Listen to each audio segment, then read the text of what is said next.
सासा इब्ने सोहान अबदी।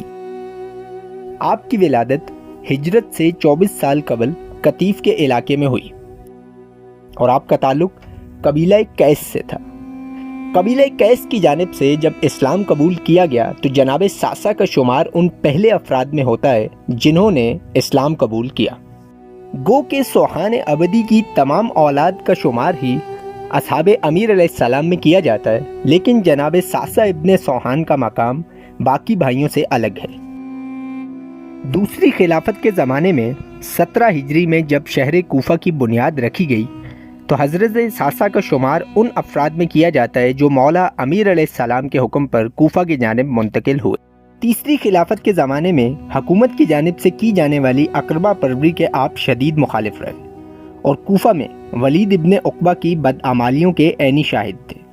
इसके अलावा हज़रत अब्दुल्ला इब्ने मसूद की शहादत, जनाब अबू ज़र की जलावतनी और वलीद की जानिब से नशे की हालत में नमाज फ़जर की तौहीन, ये सब वो आमाल थे जो बाइस बने कि अली वालों के सब्र का पैमाना लबरेज हो गया और जनाब मालिक अश्तर की क़यादत में 9 रुकनी वफ़द कूफा से मदीना की जानिब गया ताकि हुकूमत से इन बदआमालियों का जवाब लिया जा सके। जनाब सासा इब्ने सोहान भी इस 9 रुकनी वफ़द में शामिल थे।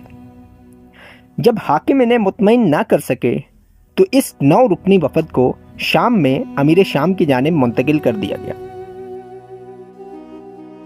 हाकिम शाम मुआविया बिन अबू सुफियान खुद को बहुत फसीहुल बयान समझता था, इसलिए इस 9 रुकनी वफ़द का इस्तकबाल उसने इन अल्फाज से किया।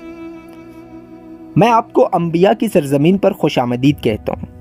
ये वो ज़मीन है जहाँ हश्र व नशर का मैदान सजाया जाएगा। मैं अबू सुफियान की औलाद से हूँ, इसलिए हकीम व दाना हूँ। फिर इसने मजमे की तरफ इशारा करके कहा कि ऐ काश ये सब लोग भी अबू सुफियान की औलाद से होते तो ये सब बाहिकमत होते। लेकिन ये सब बातें करते हुए हाकिम शाम शायद ये बात भूल गया कि वो ये सब अल्फाज उसके सामने कह रहा है जिसके बारे में ख़ुद इसके बाप अबू सुफियान ने कह रखा है कि सोहान अबदी की सारी औलाद कादिरुल कलाम है।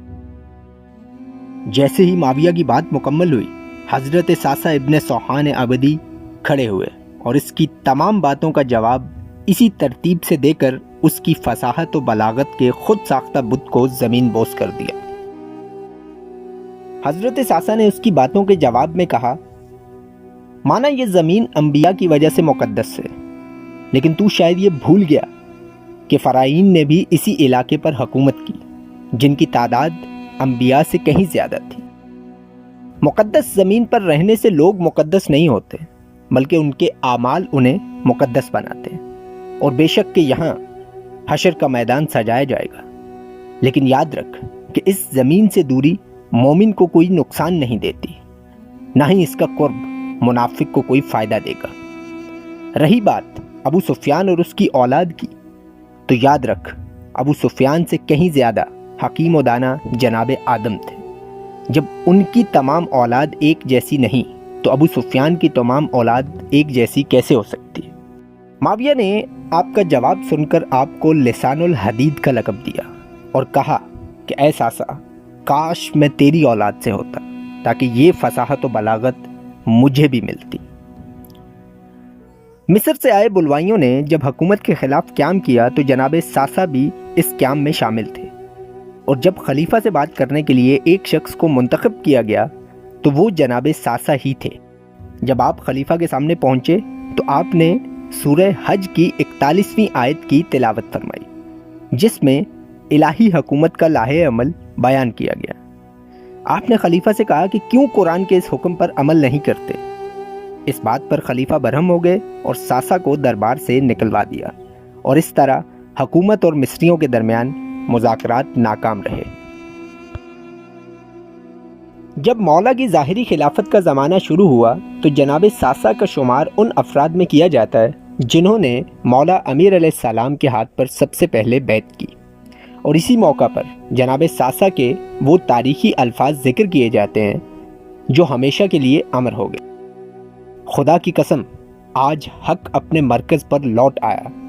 ए अली, آج آپ نے خلافت کو زینت بخشی ہے، نہ کہ خلافت نے آپ کو۔ تینوں جنگوں میں جناب ساسا مولا امیر علیہ السلام کے ساتھ رہے، یعنی جمل، صفین اور نہروان۔ جنگ جمل میں قبیلہ قیس کی نمائندگی کرتے ہوئے جناب ساسا کے دونوں بھائی شہید ہوئے، اور ان کی شہادت کے بعد جنگ کے دوران جناب ساسا نے اپنے قبیلے کا علم سنبھالا۔ آپ کو فصاحت و بلاغت پر اس قدر عبور حاصل تھا کہ جب آپ خطبہ دیتے تو مولا امیر علیہ السلام اگلی صفوں میں بیٹھ کر آپ کے خطبے سے محظوظ ہوتے۔ مولا امیر علیہ السلام کی شہادت کے موقع پر جناب ساسا نے مسجد کوفہ میں ایک طویل خطبہ ارشاد فرمایا، جس میں قاتلین امیر علیہ السلام کی اصل نشاندہی کی اور حاکم شام کے چہرے سے نقاب اتارا۔ صلح امام حسن کے موقع پر جناب ساسا کا نام اس فہرست میں شامل تھا جنہیں مولا امیر کی قربت کی وجہ سے امان دی گئی۔ بالآخر فصاحت و بلاغت کا یہ عظیم مینارہ 44 ہجری میں معاویہ کی جانب سے ڈھا دیا گیا۔ حضرت ساسا کے مزار کے متعلق دو روایات ہیں، ایک بحرین اور دوسرا کوفہ میں مسجد سہلہ کے قریب۔